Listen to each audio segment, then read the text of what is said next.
Hello mga guys, kumusta po ulit sa aking channel? Good afternoon po. Today is December 30, 2024. Ngayon hapon na ako nakapag-vlog. Kasi kanina pumunta kami ng palengke, kaninang umaga. Hindi ko na na-vlog kasi malakas yung ulan. Hindi ko na na-expect yung madaling araw hanggang alas 10, 11 ng umaga, umuulan. Ayun, namili kami para sa panghanda para sa New Year. Ngayon magluluto ako ng special na dish para sa New Year. Tara guys, samahan niyo ako. Ito mga guys, medyo nabili na kami kanina ni Kuya kaninang umaga. Yun nga lang, nabasa kami sa ulan. Pero medyo kompleto na, konti-konti na lang siguro yung bibilhin namin. Ito, konting ayos na lang ito. Ito, bibili na ako ng pan, tsaka palaman. Saka ito, prutas. Yun na, soft drinks. Ayusin na lang ito mga mamaya, pagkatapos ko magluto. Ito, pisahin ko na yung pagluluto. Anyway guys, so ito pala yung recipe gagawin ko ngayon. Ngayong New Year, ito yung pang New Year.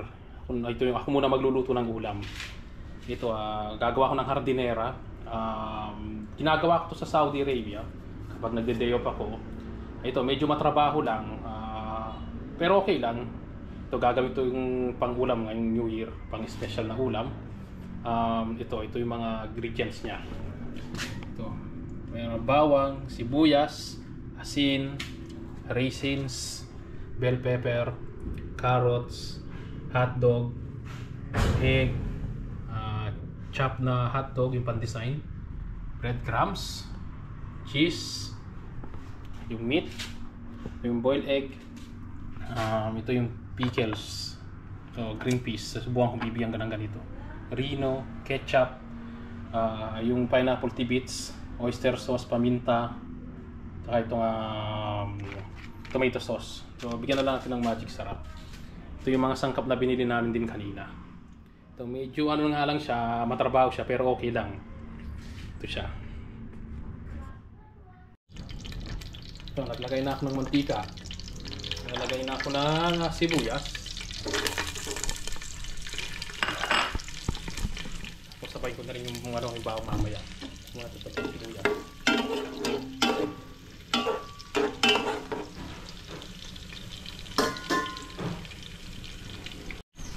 Tapos sibuyas ko, bawang. Igigisa ko lang itong yung meat. Igigisa ko lang.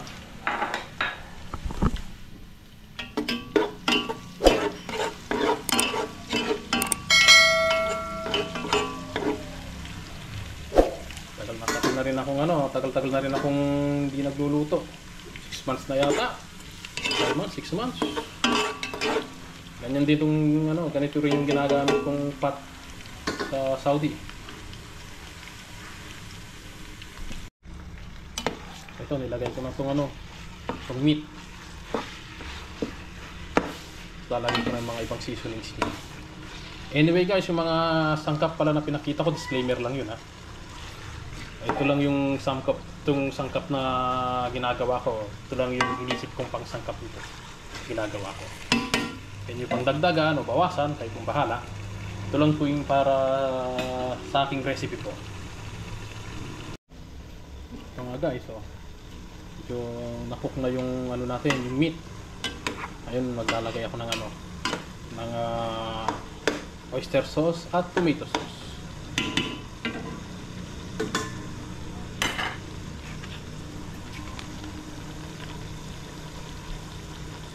Konti lang muna para mamaya lagyan natin sa pangalawang pagsangkap.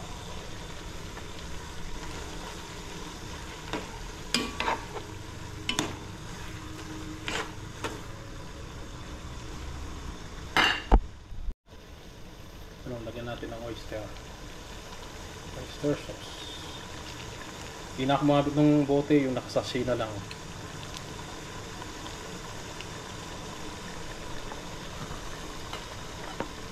Kahaluan lang. Nagsama na yung tomato sauce at oyster. Mamaya niyan lalagyan ko ng tomato paste pa at ketchup para mangulay.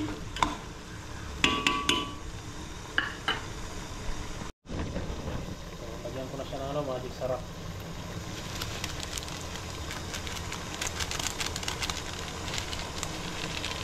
para may lasa siya. Bibigyan pa siya ng paano yung asin mamaya. Pag-adjust. Asin lang, konti lang.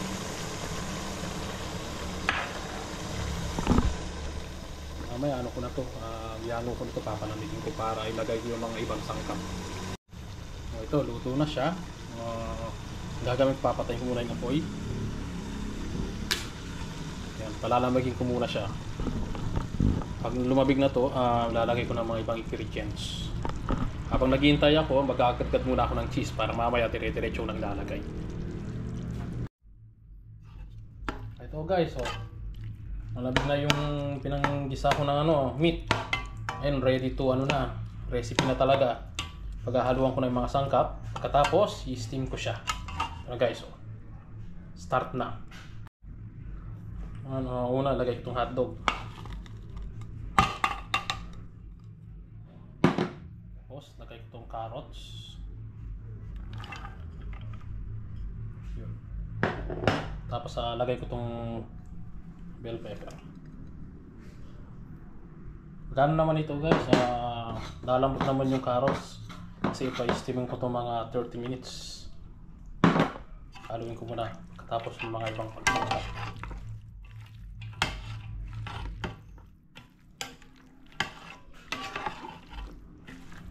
Bang-bang amoy ng bell pepper.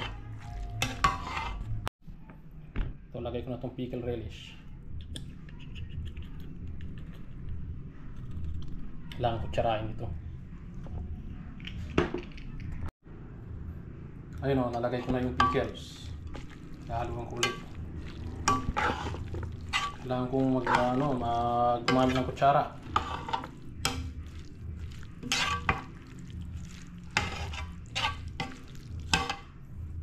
Lagay ko na itong tomato paste para magkulay siya.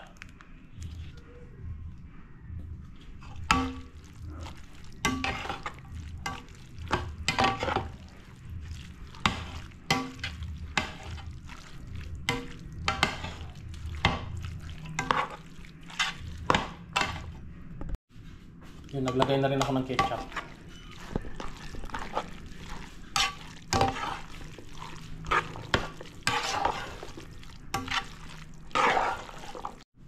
Yun, nilagyan ko na ng Reno at saka raisins.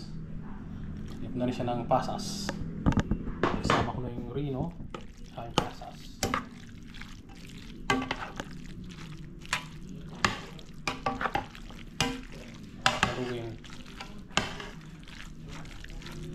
Haluin lang mabuti. May maglalagay na ako ng paminta. Pintang durog.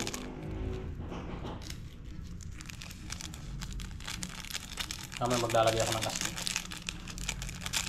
Tingnan ko sa lasa niya. Basta lalagyan ko na itong yung green peas.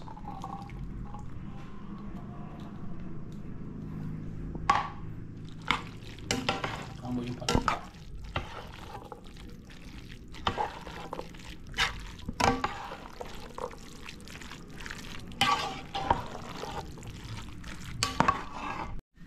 Yun, nilagyan ko na rin ng pineapple. Bits.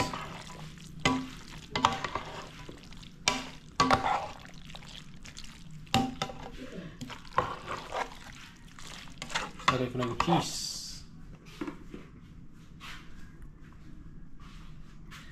Pwede itong cheese na to yan. Ito na yung yung cheese. Yan.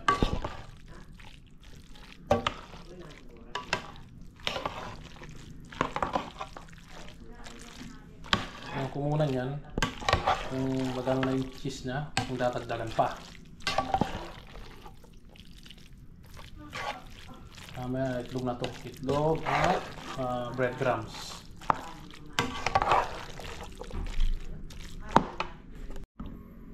Ito na pala yung itlog. Naglagay ako ng 6 na itlog tsaka breadcrumbs. Paghahaluin ko siya. Yung mga itlog pula Ito pala yung ito pala yung nagbabinder sa natin, recipe natin para madikit siya. Itlog tsaka breadcrumbs. Samahin lang. Paghaluan.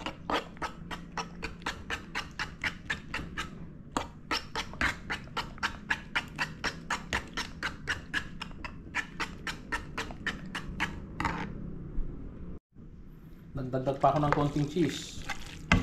Medyo ano siya, matabang ng konti. Lagay ko sana asin, kaso pag nilagyan ko ng cheese, nasa pa yung creamy niya tsaka yung hanap niya. So, nilagay ko na yung ano niya, lalagay ko na yung itlog tsaka yung breadcrumbs. Naghalo ko na siya. Yun. Yun yung itlog at breadcrumbs. Pinaghalo. Kakakalin ko ngayon.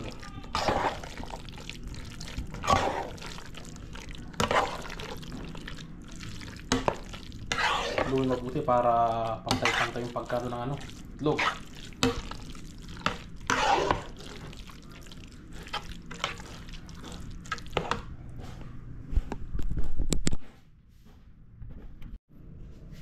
So mga guys, so ito na yung lagyan natin. Binigyan ko siya ng design.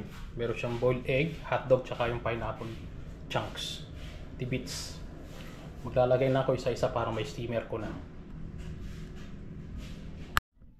So mga guys, ito naka 8 lanyera ako. May recipe ngayon. Ito babal ko siya ng aluminum foil, tapos steam ko na siya ng 30 to 40 minutes. Tapos pwede na siya nun. Ito na nakalagay na dito sa my steamer. Ito, nilagay ko kada lalagyan apat dito. Naka 8 piraso ako para balance siya. Ngayon yung steamer, bibigyan ko na ng tubig. Tapos pag kumukulo na, medium heat ko lang, tapos ilalagay ko na. Tapos doon pa ako magbibilang ng ng 30 to 40 minutes bago siya maluto. Ito guys, buksan ko na itong kalan. Lagay na ako ng tubig. Init ko muna yung yung tubig. Pagkatapos uminit ng tubig, doon pa lang ilalagay yung yung hardinera. Doon pa na ako magbibilang ng 30 to 40 minutes. So mga guys, medyo malapit na makulo itong tubig. Maya-mayang konti, lagay ko na yung hardinera. Ito guys, kumukulo na, nilagay ko na yung hardinera. Ngayon pa lang ako magbibilang ng 40 minutes niyan. Lagay ko siya ng 5:05. Takpan ko muna siya. Tsaka lagay ko lang siya sa medium lang, hindi siya sa malakas. Hinak lang yung kalan niya. Yun. Hintayin na lang natin. 40 minutes, 30 to 40 minutes. Yun mga guys, 5:35 na, 30 minutes na siya. Tignan ko muna siya. Kumukulo pa. Yun. Ngayon, gagawin ko, hina ko na lang yung apoy for 10 minutes. Small flame na lang. Yun yung pinakamaliit na apoy. After 10 minutes, pwede na to. Yun, 5:45 na. Bali, na siya, 40 minutes. Papatayin ko na yung apoy. Hinap ko na yung apoy. May mapapalamig ako ng isa para testingin natin. Titignan natin kung naluto siya o hindi. At titikman natin kung ano yung lasa niya. Ito mga guys, kumuha muna ako ng isa. Ayan ko muna lumamig kasi hindi yung mahawakan, sobrang init. Pag malamig na siya, open ko na siya para makikita ko yung resulta. So far, mainit na. Sobrang init, sobra. Hindi mo siya mahawakan. Open ko na yung foil niya para agad mabilis siyang lalamig. Yan, mainit pa sa gilid, hindi mo pa mahawakan. Mamaya, ko sa sa gilid, kutsara. Para kapag tinaob ko, pantay siya. Yan siya guys. Mga guys, ito na yung ginawa kong hardinera. Medyo napingas lang siya ng konti nung pagkano sa lanera yun. Ito na siya na yung hardinera. Yan.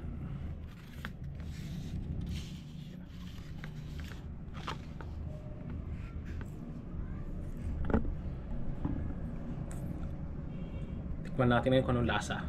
Patikim natin kay Mother. Ayun mga guys, titikman naman ni Mother yung recipe natin, kung anong masasabi niya. Kasi si Mother magaling ng luto, kung masarap o hindi. Tikman mo muna. Tikman muna yung recipe ng hardinera.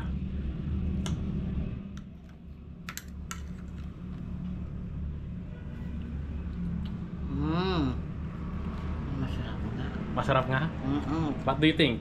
Thank you sa luto mo, anak, ha? Welcome, Sarap, welcome. Sarap na sarap, oh. Kain po tayo. Ayun o, ano masasabi mo? Masarap na yung luto ni Bunso? Masarap na masarap ang luto ni Bunso. Baka nambobola ka lang ma, ha? Baka nambobola ka lang. Ay, hindi. Oh. Kulang pa sa akin ito, ya. Masarap nito. Masarap talaga. Ayun mga guys, so nakita nyo yung niluto kong hardinera dito. First time ko nagluto dito sa amin, dito sa Pilipinas.